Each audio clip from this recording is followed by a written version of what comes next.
Assalamualaikum warahmatullahi wabarakatuh. Bertemu lagi dengan saya, Ika, pada mata kuliah bisnis.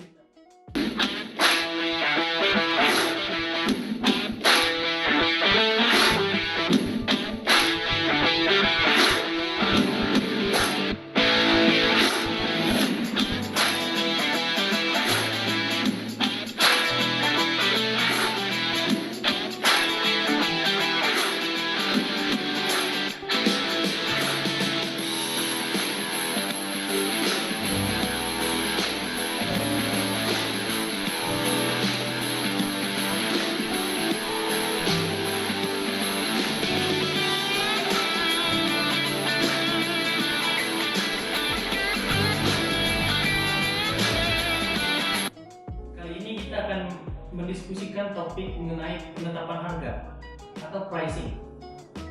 Nah, apa saja yang kita pahami dalam penetapan harga? Tentu faktor yang mendorong perlunya penetapan harga itu sendiri, kemudian selanjutnya faktor-faktor yang menentukan penetapan harga. Setelah itu metode atau strategi yang dapat digunakan oleh bisnis retail untuk menetapkan harga, dan terakhir berbagai model serta cara yang dapat digunakan oleh bisnis retail itu sendiri. Dalam menetapkan harga itu terdapat dua strategi yang dapat digunakan oleh bisnis retail. Yang pertama itu adalah namanya strategi high-low pricing. Jadi perusahaan itu atau bisnis akan memberikan diskon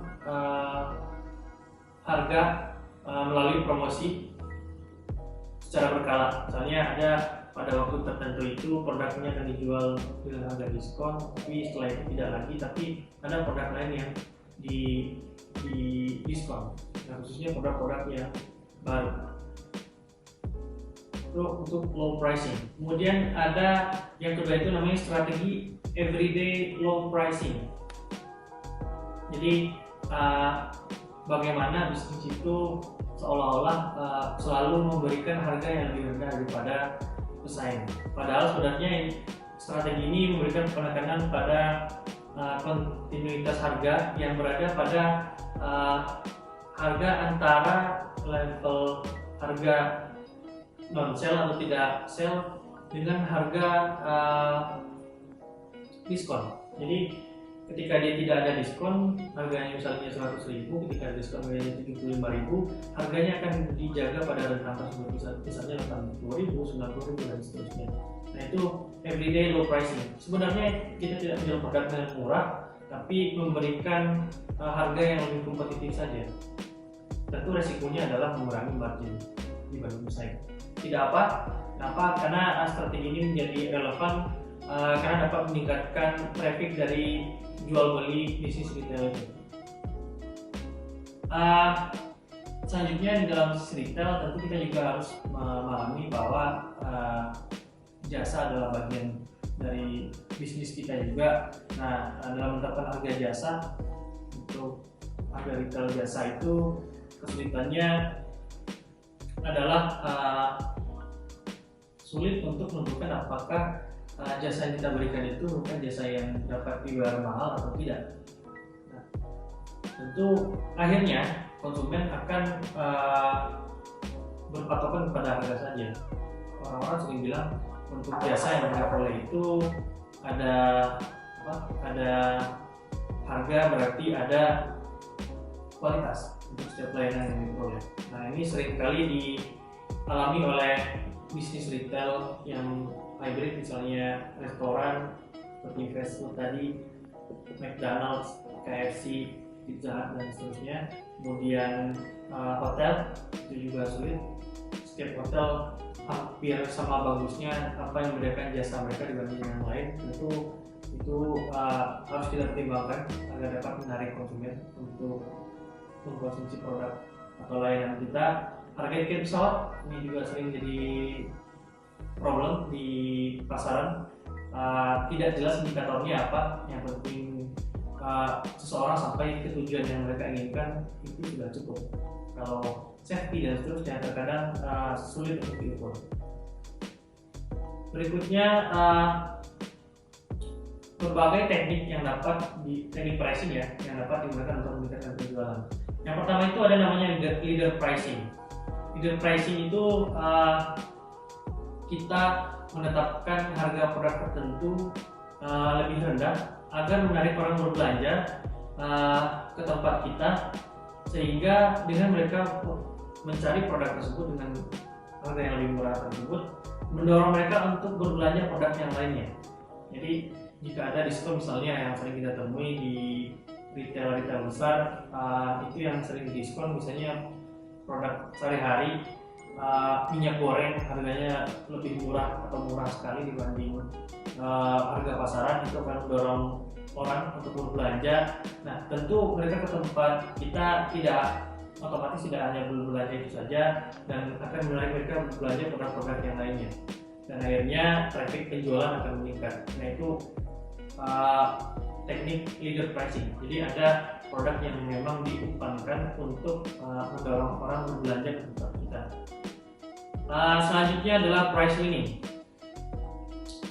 Kita menetapkan jumlah terbatas untuk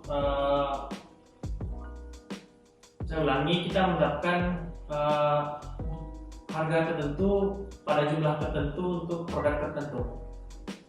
Misalnya seperti ini, untuk menjual produk pakaian untuk 100 pieces pertama itu dijual dengan harga yang sangat murah. Jika sudah terjual 100 akan naik lagi dan seterusnya. Nah, itu namanya pricing ini. Jadi kita menetapkan kelompok harga untuk jumlah kuantitas produk tertentu sampai terjual harga yang naik dan seterusnya. Nah, ini banyak juga digunakan di berbagai bisnis retail, dan terkadang produk diskon yang kita beli itu sebenarnya kenapa terlihat sangat murah, misalnya ada diskon 70% dan seterusnya, itu karena mereka sudah mencapai target. Tentunya ketika jual sekian ratus ribu unit, mereka sudah balik modal atau sudah punya keuntungan yang cukup sehingga produk ini dapat diturunkan harganya. Itu price ini. Yang ketiga adalah odd pricing atau menetapkan harga yang ganjil. Nah, ganjil ini maksudnya harga yang tidak umum. Ini sering kita temui di bisnis retail dengan harga yang angkanya sangat akrab dengan kita. Misalnya harga sekian di belakangnya 199.999 itu adalah odd pricing. Jadi sebenarnya harganya adalah 200.000 tapi terlihat 100.000. Kenapa? Karena mereka mencoba untuk memainkan psikologis dari pelanggan yang awalnya mereka lihat harganya ternyata 100.000, tapi jika diperhatikan lagi mereka harus membayar 200.000 dan dikurangi Rp1 saja misalnya untuk odd pricing. Dan banyak lagi metode-metode harga yang ganjil yang ditetapkan untuk mendorong orang berbelanja. Misalnya ada restoran yang melakukan promosi itu all you can eat dan membayar hanya Rp1.000, yaitu bagian dari odd pricing juga. Mereka terkenal yang tidak biasa dan mendorong orang untuk datang ke bisnis mereka. Jadi dari yang kita pelajari hari ini dapat dipahami bahwa dalam menetapkan harga banyak sekali faktor yang harus dipertimbangkan. Tadi saya sudah singgung juga ada 4, dan setiap saat kita harus memperhatikan hal tersebut. Kemudian apa saja cara yang dapat dilakukan, bagaimana metode dalam menetapkan harga juga sudah dijelaskan. Semoga apa yang disampaikan dapat memberikan wawasan bagi Anda semuanya, sehingga dapat memahami materi-materi lanjutan dari perkuliahan ini. Saya rasa cukup untuk kali ini, dan sampai ketemu dari kesempatan. Assalamualaikum warahmatullahi wabarakatuh.